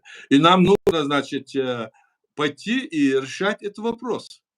Ну, И на они тоже пришли напали. туда только для того, чтобы решить вопрос мирным способом за столом переговоров. Вот что. А мы же здесь, здесь же разговор не идет о мирных переговорах, скажем, Израиль и Хизбалла не идет. Здесь открыто, значит, идет война, собственно говоря. Так? Она началась, Хамас его развил, потом здесь может подключиться еще другие страны, и в этом заинтересован кто? Кому это нужно? Кто с горки наблюдает и желает, что это было, кто подбрасывает дровишки в этот огонь? Кремль. Ему это интересно. Это надо видеть. Вот что я хочу сказать. И поэтому эти вот государства, Израиль и вот эти арабские, должны, по крайней мере, прагматично на этот вопрос смотреть. Ведь они не могут, вот если кто-то там недоволен, то, что мы говорим, они же не могут, все равно хорошо, если даже Израиль их всех победит там, убьет или все такое, они все равно подымутся. Они все равно будут, вот их же 70-80 лет, они каждый раз поднимаются, каждый раз все идет, и с этой стороны войны. Где решение вопроса? Вот в чем вопрос. Где решение вопроса? А решение вопроса должно быть. И к нему, вот я говорю, если была бы выработана какая-то дорожная карта, как двигаться, что делать, так, и это под свой контроль должен взять, скажем, ООН и другие международные организации и страны, G20, G7, вот все они должны каждый раз этот вопрос держать под контролем, не только этот вопрос, и другие вопросы, которые возникают, допустим, у нас. Вот тогда это будет похоже. А то они собираются только для того, чтобы решать там свои экономические вопросы. А вот такие вот вопросы, где люди гибнут, это их мало интересует, получается. Или мы с вами знаем, вот идет разговор, вот там идет какая-то идея, и посмотрите, сколько народа, уже 8-9 миллиардов населения, земной шар не выдержит их. Можно подумать, этот народ вышел и прилетел с какой-то другой планеты. Это же народ, который 8-9 миллиардов, он же вырос с этой земли. То есть, знаете, вот это оно же вырос, оно никуда не было. Просто они превратились в людей из этой земли, из этого плодородия, из этого воздуха, воды они. Они говорят, их много, надо их, мол, уменьшить там. Ну, такие теории существуют. Пугает население. Вот что происходит в мире. Так давайте думать, что эти вопросы, которые можно решить, так, и эти вот страны, эти государства, которые это решают, решайте эти вопросы. Мы этот вопрос должны обратить именно туда, чтобы они решали. Израиль этот вопрос не может решить. Он не может этот вопрос решить, он может биться, отбиваться, и эти арабы тоже не могут этот вопрос решить, тоже у них спор. И этот спор кому-то выгоден. Вот что я говорю-то. Вот мне евреи пишут с еврейскими никами, люди пишут и Да, говорят, что если решение вопроса в том, чтобы радикальные страны признали право на существование Израиля. Вот, да. и вот они все говорят, обращайтесь к арабам, чтобы с нами в мире жили и оставили нас в покое. Не будут нас убивать, не будем мы их убивать. Как только арабы признают право Израиля на существование, все закончится. Ведь не А признают... дело в том, что, да, извини, дело в том, что эти все арабские страны, это что за страны? Это диктаторские режимы. Да, Вот, а диктаторские режимы – это не воля этих арабских народов, в принципе. Это эти режимы держат в кабале эти народы, так? Они не считаются с мнением этих народов, они в религиозной, скажем, конве их держат и сами в этом, да, для того, чтобы оставаться у власти. они решение принять, если, допустим, они согласятся с тем, что мы вот признаем Израиль, все такое, так, и пусть мы будем в мире жить. Чем же они потом будут оправдывать свою политику угнетения своих народов? Как и Россия, которой нужна война, которой нужна напряженность, и обвинять чеченцев, там, евреев или армян, кого угодно, украинцев. То есть у них по природе заложено, диктаторскому режиму, в природе заложено вот это вот, скажем, вот это вот напряженность, найти какого-то виновника всех тех бед, которые происходят с народом в этой стране. Я вот говорил, почему в демократических странах нигде нету между собой войны. Нет уж. Они, наоборот, объединяют. А потому что они экономически взаимосвязаны, потому что они экономически в друг друга как бы проникли и развиваются, и стараются это делать. Так? Не, вот европейские страны сколько воевали? 2 войны было, мировые, все. Нету сейчас. Если у них есть какие-то споры, они их решают, пусть долго, но мирно и все такое, потому что они не могут начать войны и заниматься, потому что у них позиция другая. А здесь вот сталкиваться с этим диктаторским режимом, этот режим, который демократический со своей, по сути дела. И как этот вопрос решить? Вот этот вопрос уже можно отнести, скажем, этим великим государствам, которые сегодня есть, так? Ну, я великим, я говорю, в смысле большим государством. Пусть они решают, но мы должны этот вопрос относить именно туда, направлять его. Они между собой этот вопрос, мне кажется, не могут решить. Да, пусть бы они не лезли, пусть бы они ничего не делали и мирно жили. А как они будут жить мирно? Если они начнут мирно, то они же в конце концов народы этих вот диктаций режима как-нибудь подымутся, у них не будет причины оправдывать свое угнетение этих народов, правильно? Мгм. Ну, хотя в некоторых странах там есть возможность, как было в Ливии, другой там все это было, но все равно это диктаторские режимы.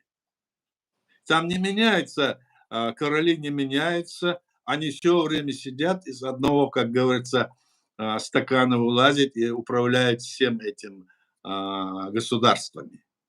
Это важный тоже момент. Ну, не то, что важный, один из главных, и в этом заключается проблема, мне кажется. Да, это очень важный момент. А, ну, посмотрим. Мне хотелось добавить, когда вы говорили, что там диктаторские режимы, мне хотелось добавить, что Израиль несет им свободу, пусть встречает Израиль.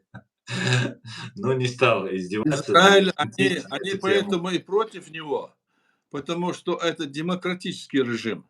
А если бы там был диктаторский режим, они, мне кажется, договорились бы. Мне Да, так кажется. мне тоже кажется. Я думаю, договорятся. Сейчас, я думаю, придут к договоренности. Дай Бог, дай Бог. Желаем Дай мира, бог. Да, быстрейшего, конечно, скорейшего. мы желаем мира, и у нас много друзей и среди евреев, и много друзей среди мусульман, арабов, которых мы знаем. Хотелось бы, чтобы вот эта кровь не лилась, чтобы дети и с той, и этой стороны, и люди не гибли. О чем спор идет? О чем? О чем? Война, которая бесконечна. Вот давайте думать и направлять свое острие критики туда, где этот вопрос должен решиться, и не решает. Мне так кажется. Благодарю, спасибо, Аят Башкал. Друзья, давайте сейчас переключимся на другую тему. Я думаю, мы достаточно поговорили на эту тему. Позиция официальной власти Чеченской Республики, она вам известна, как вы поняли. И давайте поговорим о чем-нибудь. Я всех приветствую, друзья, всем мира, всего самого лучшего, друзья. Аят, хотел бы поговорить по поводу вот мира уже на другой части Земли. Это между Россией и Украиной идущая война.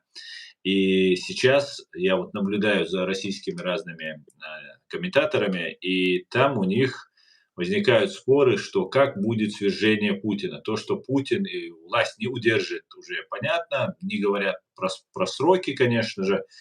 Будем надеяться, что это произойдет быстро. Но есть два основных таких выделенных мной сценария, про которые говорят вот российские разные вот эти оппозиционеры, там, третий, десятый и так далее. Даже уже дошло до того, что Соловьев на Верховного не слышал, а Соловьев сказал на Верховного главнокомандующего своего, что если нужно, то нужно заменить и Верховного.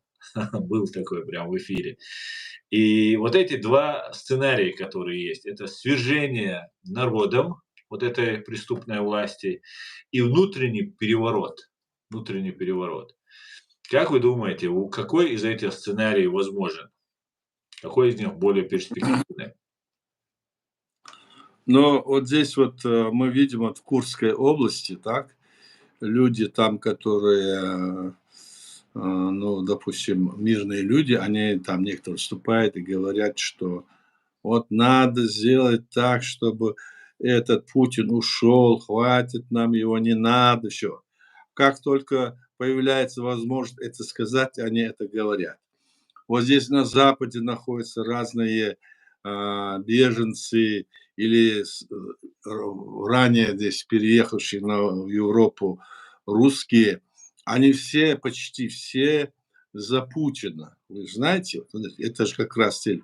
А есть здесь разные эти либеральные демократы, которых мы знаем, которые проводят политику тоже сохранения этой империи, так, и якобы они будут хорошие цари вместо Путина, так. Хорошие русские.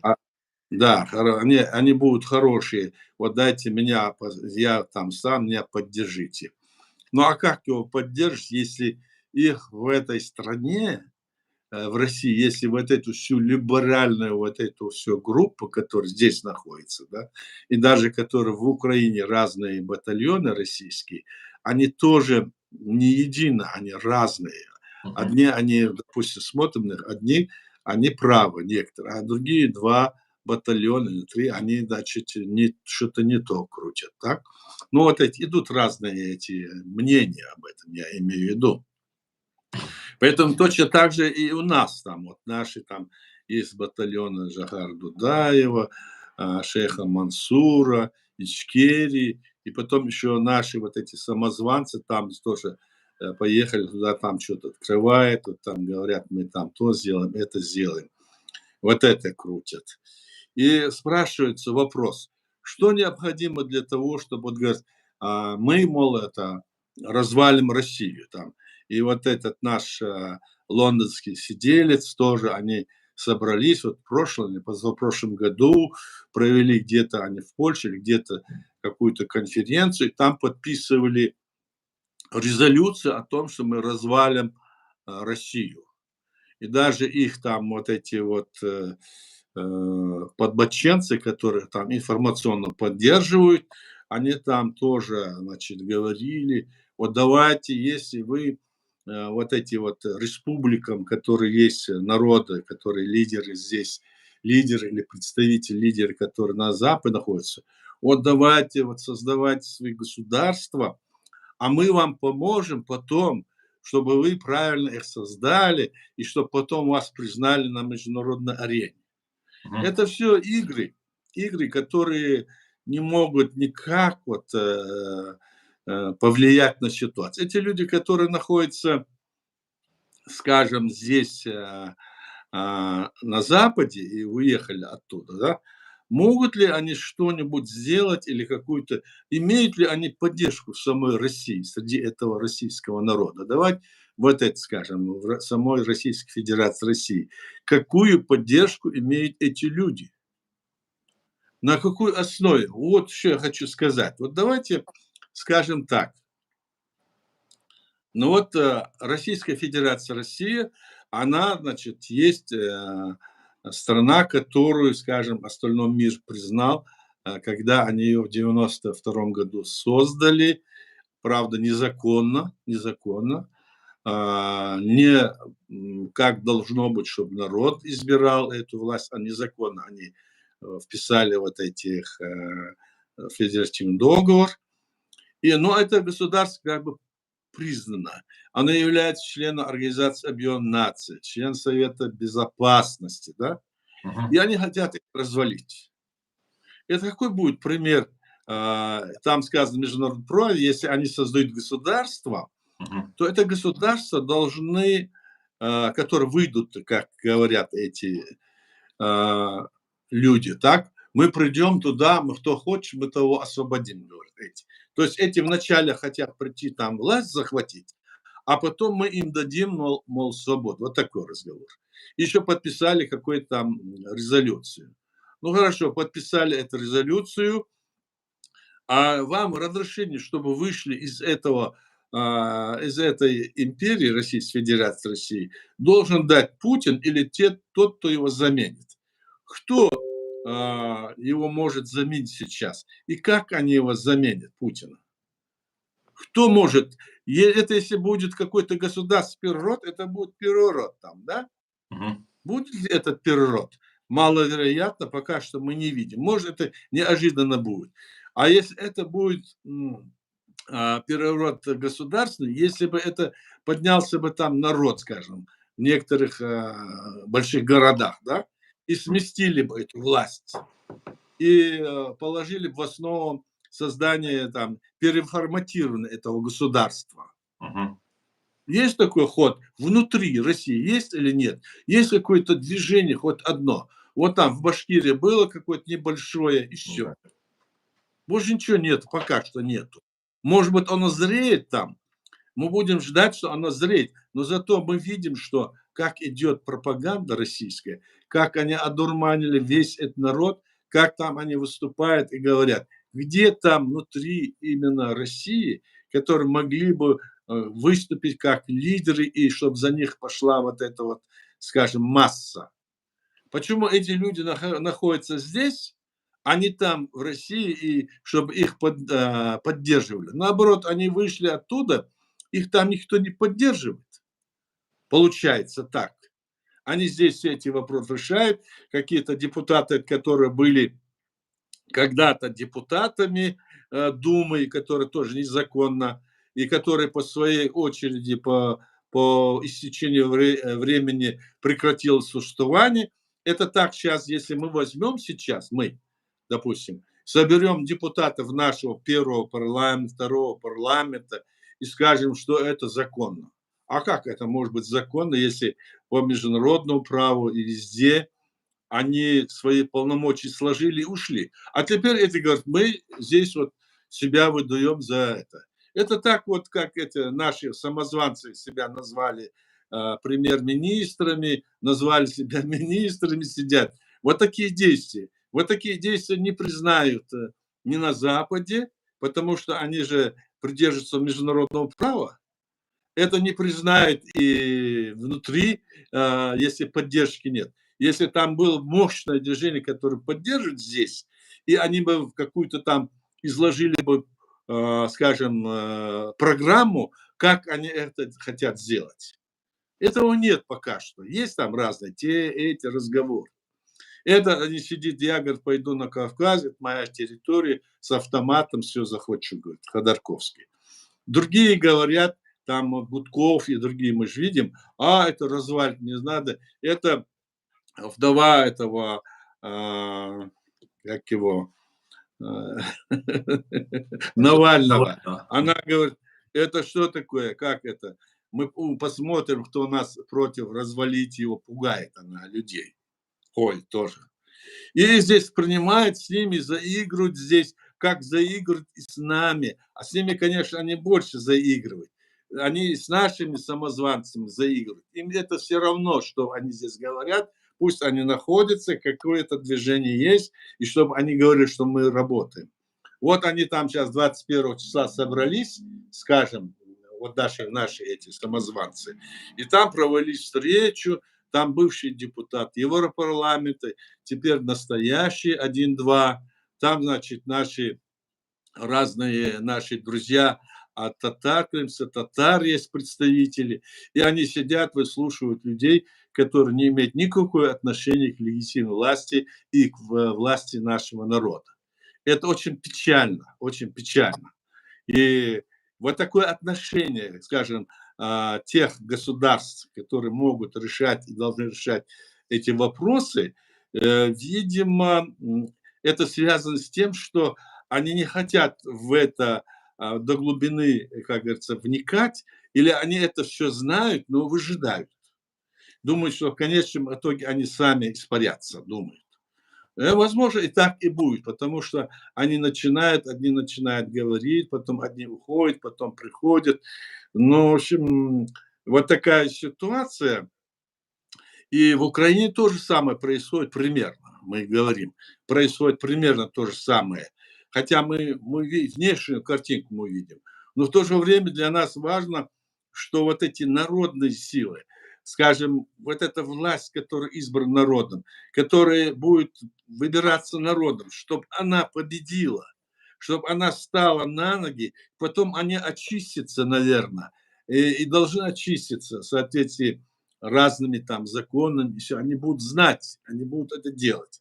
Поэтому сейчас, в общем, главное направление это то, что эти международные вот эти организации, да, вот эти страны остальные могли бы поддерживать те силы, которые являются чисто народно избранными, которые действительно являются, ну, по сути своей, людьми или организациями, или, к примеру, у нас есть вот президиум правительства, легитимная власть, которая в усеченной форме, но это власть, люди, которые были избраны нашим народом в очередных выборах в 1997 году, и эта власть была признана ОБСЕ. Миссия ОБСЕ подтвердила решение, что эти выборы прошли законно, в соответствии с нашей Конституцией, все такое.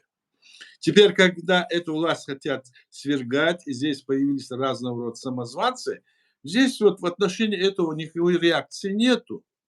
Почему? Потому что здесь снова вот этот экономический вопрос.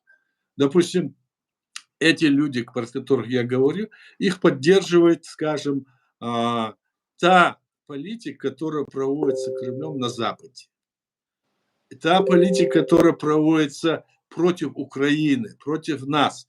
И эти люди ведут эту работу, прикрываясь той или иной, скажем, идеей. А на самом деле, я уверен, там и в Украине, и здесь все знают, кто есть кто. Но нам сейчас здесь, как говорится, излишне здесь говорить то, это, давать, это не надо. Мы должны строго держаться нашей линии и не позволять нас провокациям, поддаваться нашим провокациям. Видимо, это процесс не однодневный, я так думаю. Это процесс длинный. Может быть, это будет год, может 2, может больше. Но от этого отказаться не надо. Если мы откажемся или Украина откажется, с этого момента все, вопрос закончится, когда придет время, что это можно решить, а их не будет на месте. Поэтому этот вопрос надо продолжать, и надо этого придерживаться. А что будет в самой России? Время покажет, но пока что я не вижу, например, я свое мнение говорю, что там кто-то сейчас возьмет все это изменит. Кто? Не видно такой фигуры, не видно. Ни национально там освободительный, который есть, ни это пока что не видно ничего. Для того, чтобы это было, должно быть создаться ситуация, когда народ уже не сможет так жить. Вот сейчас вот я слышал, здесь были разные, несколько там политиков и блогеров говорили о том, что вот с декабря месяца, значит, будет дана команда или там договориться ОПЕК, которая по нефти, газу там и другим, что они будут увеличить массу добычи нефти, увеличить несколько раз, допустим, Саудовская Аравия и другие увеличат. Для чего это делается? Для того, чтобы та нефть, которая сегодня продается в России, да, они ее продают за копейки, грубо говоря, да, а когда это увеличит, то цены на нефть тоже понизится в целом. Тогда может еще меньше, еще за меньшую цену они смогут тайно ее продавать. Тогда еще меньше будет экономическая способность России, скажем, существовать, потому что они же ничего не делают, у них только военные сейчас вот эти вот цели в военном плане. А если у них будет меньше и меньше будет, скажем, финансов, и ситуация там усугубится, тогда может народ там подняться. Я имею в виду, они уже не смогут больше жить в вот такой ситуации, которую устраивает действующая власть. Как скоро это будет? Ну, посмотрим. Вот о чем речь, мне кажется, так. Мгм. А я здесь сейчас комментарий я зачитаю. Перед этим я бы хотел план, я ваш критику плана администрации президента Чеченской Республики Ичкерия в 2007 году, которую вы написали. Вот эти критические замечания, которые были, я только сегодня ознакомился с ними, только, ну, вчера еще, сегодня читал. И был потрясен, что 14 лет назад вы сегодняшний день фактически четко раскладываете, обозначая, кто есть кто вот в этом нашем чеченском политикуме, или же не в нашем, а в российском, получается, это уже политикуме. И вы там указываете и на Ахмеда Закаева, что такие люди, как вы называете их левыми, которые, ну, условно левыми вы их там обозначаете, что эти люди фактически не верили в нашу государственность, скорее всего, вот предполагаете там, вот этих радикальных настроенных товарищей в лице Удугова, вы называете там их правыми, условно, и тоже очень четко, точно даете, и как вы умеете, и дипломатично, и политически грамотно это делать. И это для меня было открытие на самом деле. А к большому сожалению, я только прочитал вчера этот документ ваш, вот этот ваш комментарий. Мгм. И тот план администрации ЧРИ, он тоже у меня, конечно, не вызвал нисколько симпатий, но вот все это длилось на протяжении долгого времени. Почему вот за все это время, вот вы столько говорили об этом, вы фактически прямо указывали, что прям там, ну, вы даже вам не характерные жесткие такие оценки там рубите с плеча, так сказать, как политику вам не характерны. А, м, Почему вот за все это время наши военные, наши другие разные люди изгнали их, не прогнали, не разоблачили, не издали указ, приказ, я не знаю. Почему этого не было, Аят? Почему вот дошло до того, и вот я перейду к этому вопросу, Шамсада, комментарий Шамсад, который здесь пишет. Аят недавно видел Жалимаса, выступал на каком-то сборище, где присутствовал Закаев, Кутаев и их приспешники, где он обещал, обращаясь в кавычках к премьер-министру Закаеву, создать группу поддержки Ичкерии. По мне, так вот такие жалимасы и двигают этих самозванцев на ратные подвиги. Нельзя до этого жалимаса донести, что этот Закаев самозванец. Вот, Но что сказать? Жалимс это все знает. Ему это об этом много раз было сказано. Он это знает. Он сам выступал и говорил, что он против той политики, которую они проводят, так, говоря о том, что он создаст какую-то там группу в поддержку, все такое. Он же не сказал, что именно закающую компанию он поддержит. Не ну вот сказал? здесь я сам не слышал, вот то, что пишет Шамсад, ты слышишь тоже, ответь на вопрос, что группу поддержки Закаеву, не Закаеву, Ичкерии, обращаясь к Закаеву, как Мгм. премьер-министру. Мгм. Ну вот, он, законник этот, и я его знаю тоже, давным-давно, Жалимса. Я не думаю, что на эту позицию он снизойдет, потому что не должно позволить то, что, значит, сегодня, является, для него табу. Нарушение международного права, нарушение тех или иных вопросов. Он все эти документы, все это знает, он сам выступал и говорил про это. Но посмотрим. Я думаю, что мы свяжемся, я попытаюсь с ним связаться и узнать, если это так, то тогда посмотрим, что он говорит. Не будем сейчас торопиться, что он имеет в виду. Мгм. На самом деле от Джалимаса я не ожидал, конечно. Ну, ничего, в принципе, ожидать, не ожидать. Джалимас, в принципе, клятву не давал верности ни народу чеченскому, ни Ичкерии, поэтому мы уже удивляться, как говорится, ничему не удивляемся. Ну, если я бы и Анной Фатыгой, и Жалимасом, называя их тем, кем я их считаю, как независимый человек, я бы начал бы заниматься ими, если бы это не навредило бы друзья, потому что он друг, Нет, ваш друг. заниматься ими не надо, надо заниматься нашей проблемой.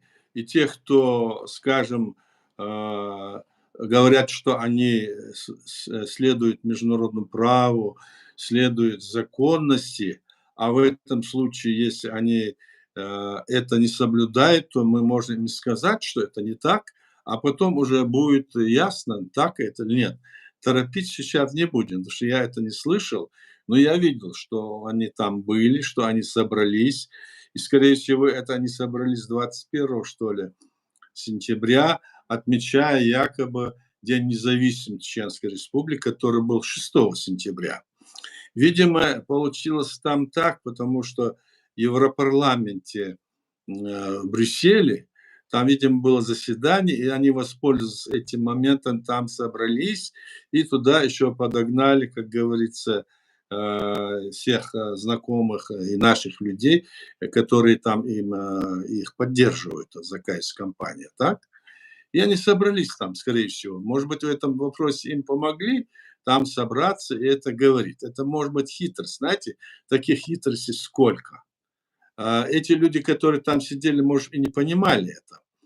Помните, они еще в 17 году также собрались, другие там, да, собрались и говорили там о том, о сём, и там уже они кричали, что нафиг нам нужно это государство, все такое.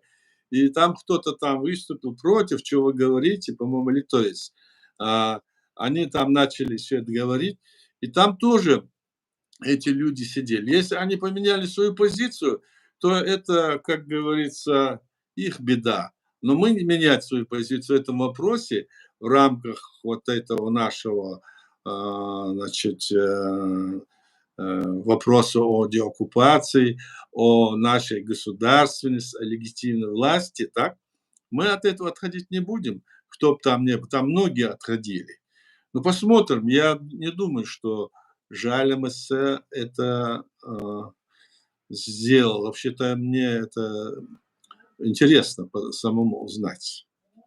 Да. Мгм. Ну, я тогда немножко повременю, пока вы поговорите с ним. Да-да. А то мне не нравится это все. И пусть знают, и их народы знают, и другие. Политика такая, знаете, штука. Это там посмотрим. Они могут, потому что они многие не знают, они там сидят, встретились и думают, что это действительно эти. А этих за руку водит Кремль. Фактически водит, начиная с 94-5 года, из за рук, еще у нас там дома, когда они принимали разные решения, потом. Они фактически вводят за нос, обманывают людей просто, как, вот, допустим, как говорил наш этот первый президент, а вы знаете, что происходит в Гондурасе, как-то он спросил. А многие, которые там сидели и не знали, что такое Гондурас, не то, что там происходит. Так и здесь может быть. Понимаете, здесь они там слышали про нашу страну, государство, и в душе там думать, зачем им это нужно, это не надо, пусть это вот здесь вот там пообщаемся с этими, это будет нам зачет в нашу копилку и все такое. Если они это будут делать, так, тогда это будет видно нам тоже, мы увидим это все. Мгм. Ну, знаешь, дело в чем? У меня закрадывается впечатление, что на Западе, здесь, в Европе, есть силы, которые, которые хотели бы нас признать частью России, чтобы не брать ответственность за то, что они нас фактически втолкнули в пасть или в клетку с диким бешеным медведем, который еще был очень голодный и разъяренный. И затем, после того, как нас оставили один на один с этим людоедом, сейчас на Западе пытаются решить вопрос с кадыровцами, так называемыми кадыровцами. А это, между прочим, та самая молодежь или те самые дети, которые тогда были оставлены Европой, Западом в лапах и в клетке с этим медведем. И теперь вот эти люди, которые остались постгеноцидный народ, который полностью, как в Северной Корее, установили, Россия установила режим в Чечении, и фактически эти люди выросли на этой пропаганде, отсутствием всякой другой работы, кроме вот этой ментовской, вот этой собачьей работы, служить оккупанту и агрессору.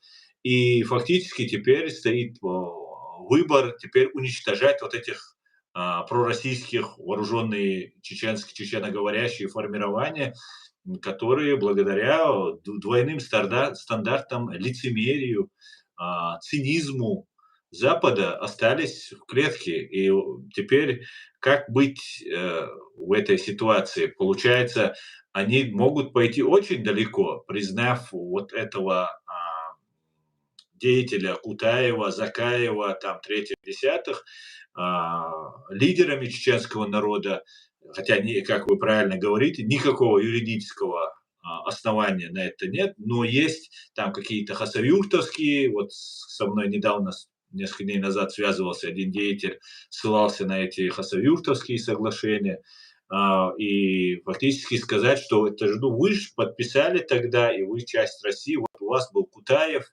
правительство, ну, я как продолжая мысль, я не знаю, что они будут говорить, но вы же взяли Кутаева в свое правительство, он говорит, по крайней мере, что он был чуть ли не вице-премьером, что ли, или каким-то там большим чиновником в правительстве законно избранного президента Аслана Масхадова. И фактически не хотят ли они так выступить и нанести нам, ну, сокрушительный, сказать, так уже невосполнимый удар, с которым, конечно же, чеченский народ не согласится.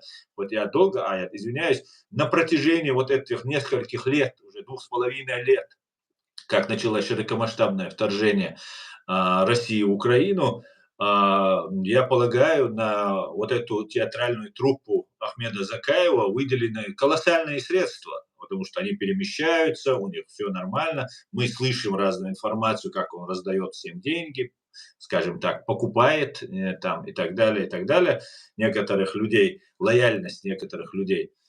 И фактически, несмотря на это, чеченский народ не поддержал его за эти 2,5 года. Мы так и не увидели людей, толпы, поддерживающие Ахмеда Закаева.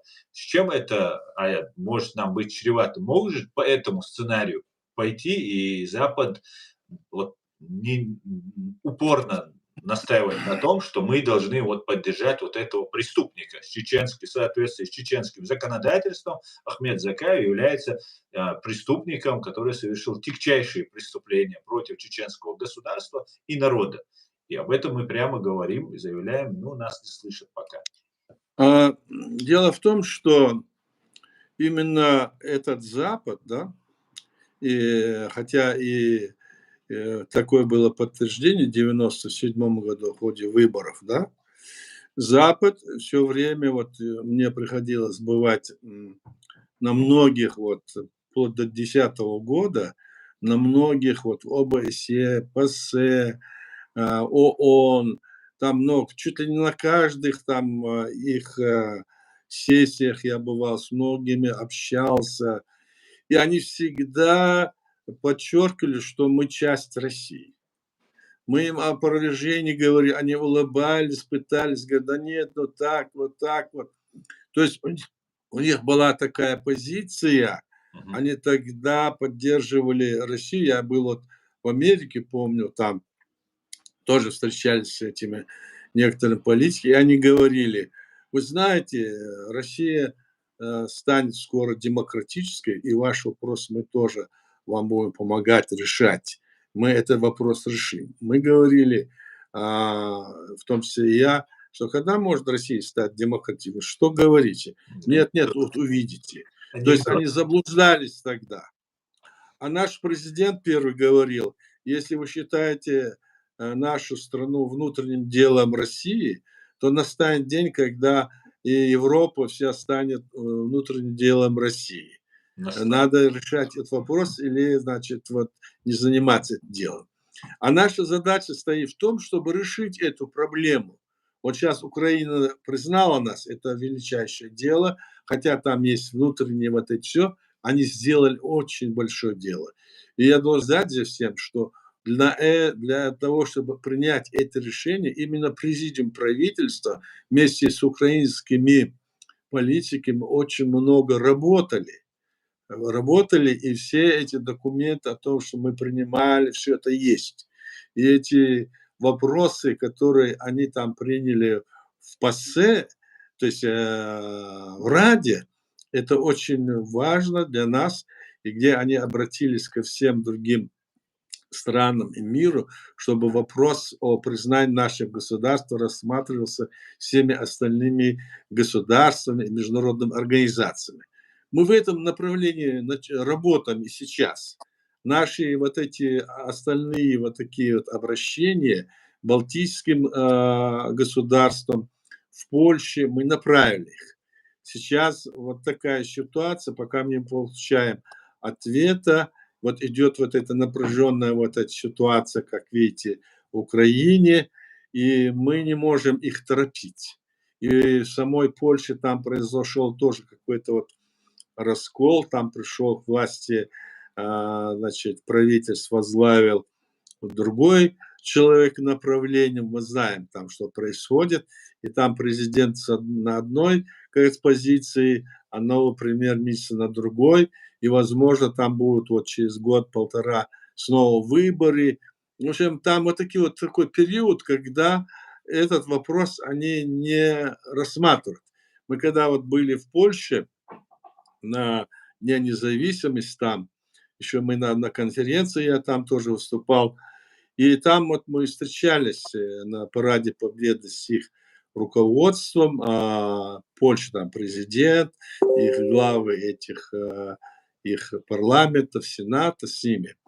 Но они как раз получилось, кроме президента, они все оказались смещенными, понимаете, другие сейчас. Ну, собственно, другие сейчас придут вместо них.